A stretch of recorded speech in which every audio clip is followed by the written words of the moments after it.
Guys welcome back.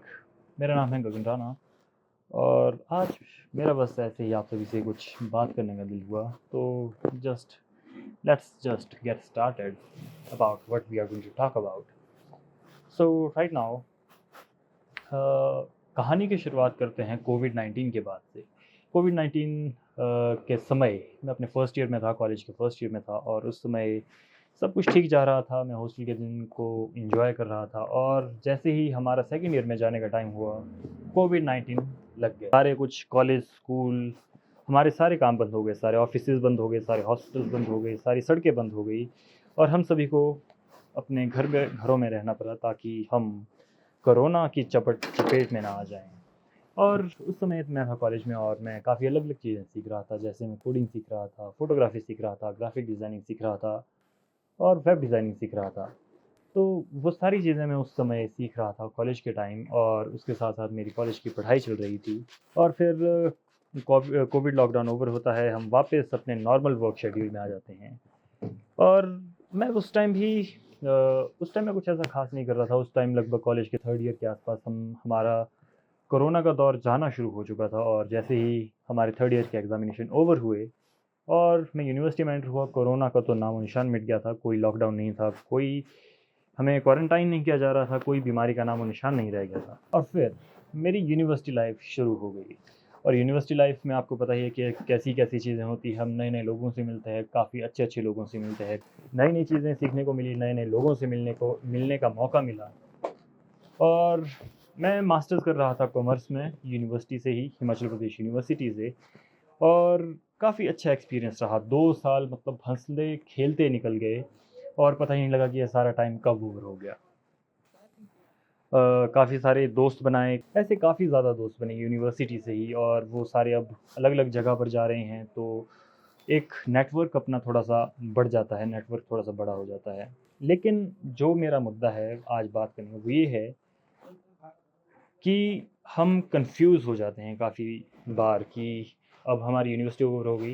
Actually जब मैं university में था तो मैंने कोई नेट का एग्ज़ाम नहीं दिया, कोई सेट का एग्ज़ाम नहीं दिया, जो कि यूजुअली हमारे पढ़ रहा है तो वो नेट का एग्ज़ाम देगा, सेट का एग्ज़ाम देगा और उसके बाद कोई भी प्रोफ़ेशन है वो चुना जाएगा। लेकिन मेरा शायद शुरू से ही ये नज़रिया था कि मुझे ये सारी चीज़ें करनी नहीं हैं, तो मैं आखिर इन चीज़ों के चक्कर में पढ़ूँ क्यों? और फिर लगभग 2 साल ऐसे ही निकल गए कि ये चीज़ें जब करनी ही नहीं हैं, तो पढ़ूँ क्यों मैं इन चीज़ों के बारे में और मैंने नेट का एग्ज़ाम नहीं दिया। मेरा इंटरेस्ट था एमबीए की तरफ और मैंने सोचा कि मुझे कैट का एग्ज़ाम देना चाहिए और ऐसा सोचते मैंने अपना फाइनल मन बना लिया था कि मैं कैट का एग्ज़ाम दूँगा और इस साल लगभग अच्छी तैयारी थी मेरी और मैंने कैट का एग्ज़ाम दिया। लेकिन वो कहते हैं कि जो आपको चाहिए ज़रूरी नहीं यूनिवर्स वो आपको हमेशा दे। उससे पहले मैं बहुत ही इनविंसिबल फ़ील करता था कि मुझे जो चाहिए वो मैं छीन सकता हूँ या मुझे मिल ही जाएगा। लेकिन कैट के एग्ज़ाम के बाद मुझे हकीकत पता चली।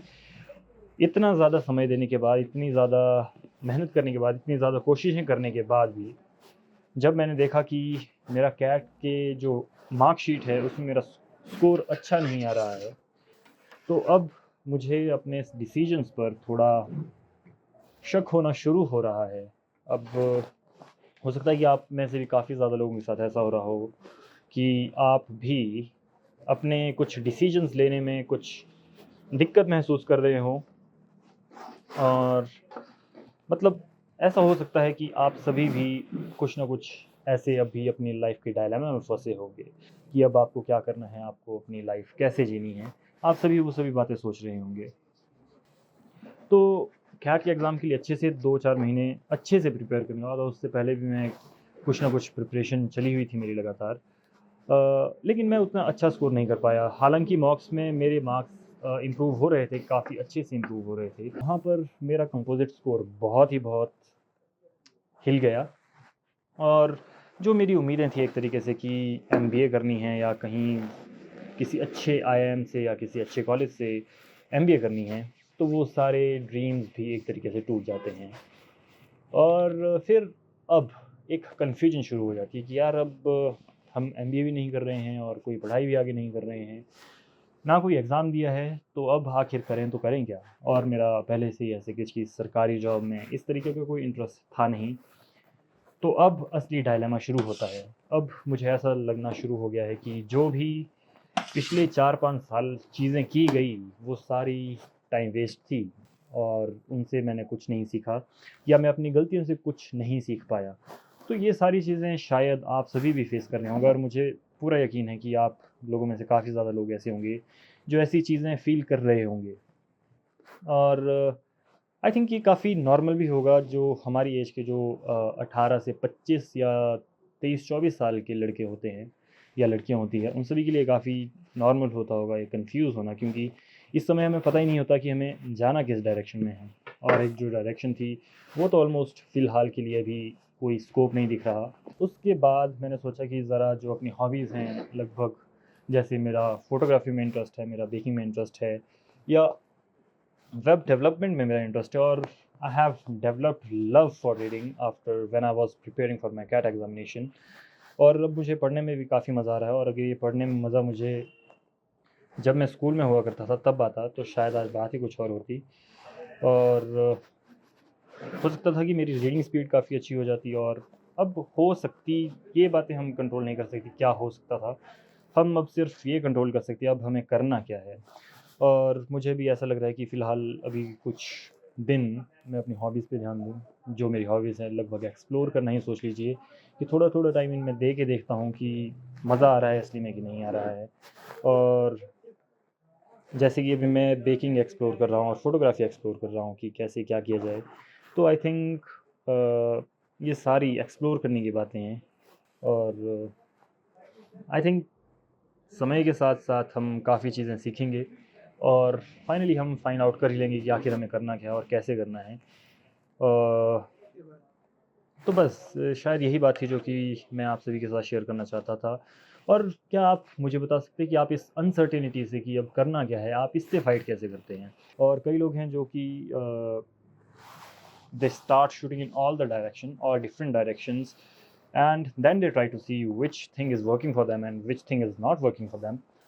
So that is the thing that I think I would like to try. And some people have really good idea what they want to do, and I think they are already upon the shit. They are already doing their work, and I think that is also a good idea that you are dedicating your time in one thing, in one goal, and by the time you turn 24, 25, you will be able to find what you're doing and you will get a good job or you will get what you wanted.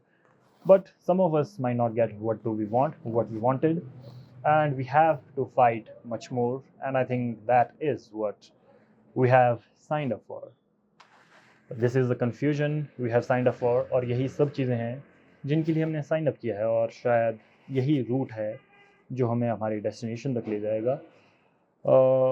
आप please comment करके बताओ कि आपकी life का अभी कौन सा phase चल रहा है और अभी आप इन सब चीज़ों के बारे में क्या फ़ील करते हैं?